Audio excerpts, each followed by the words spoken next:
JDS MP రేవన్నకు shock ఇచ్చింది ఆ party. Sex video స్కాండల్లో suspension వేటు వేసింది.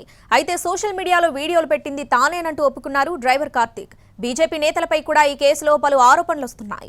కర్ణాటకలోని హసన్ సిట్టింగ్ ఎంపీ ప్రజ్వల్ రేవన్నపై వచ్చిన లైంగిక వేధింపుల ఆరోపణలు కన్నడ రాజకీయాల్లో తీవ్ర దుమారం రేపుతున్నాయి. ఎన్నికల ముందు నష్టాన్ని నివారించేందుకు జేడీఎస్ చక్కదిద్దే పనులు చేపట్టింది. రంగంలోకి దిగిన జేడీఎస్ పెద్దలు కీలక నిర్ణయం తీసుకున్నారు. ప్రజ్వల్ను పార్టీ నుంచి సస్పెండ్ చేస్తూ పార్టీ కోర్ కమిటీ నిర్ణయం తీసుకుంది. అలాగే ఆయనకు షోకాజ్ నోటీసులు జారీ చేసింది. ఈ ఇష్యూకు ముందు ప్రజ్వల్ బాబాయ్ మాజీ సీఎం హెచ్డి కుమారస్వామి స్పందించారు. ఈ వివాదం వెనుక Karnataka deputy CM DK Shivakumar హస్తం ఉందని ఆరోపించారు. వెంటనే ఆయన్ను పదవి నుంచి తొలగించాలని డిమాండ్ చేశారు. ఆ వీడియోల్లో ప్రజ్వల్ ముఖం కనిపిస్తోందా? అవి రేవన్నవేనన్న ఆధారం ఏంటి? అయినా సరే నైతికత ఆధారంగా చర్యలు ఉంటాయన్నారు.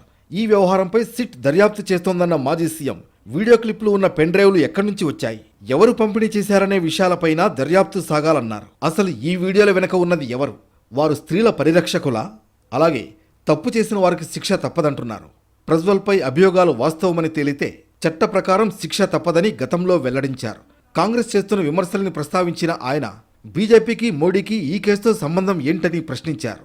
ఇక దేవేగౌడకు తనకు ఈ కేసుతో ఎటువంటి సంబంధం లేదన్నారు. ఈ ఇష్యూపై ప్రజ్వల్ మాజీ డ్రైవర్ కార్తీక్, బీజేపీ నేత దేవేరాజగౌడలు నువ్వంటే నువ్వే లీక్ చేశావంటూ ఆరోపణలు చేసుకుంటున్నారు.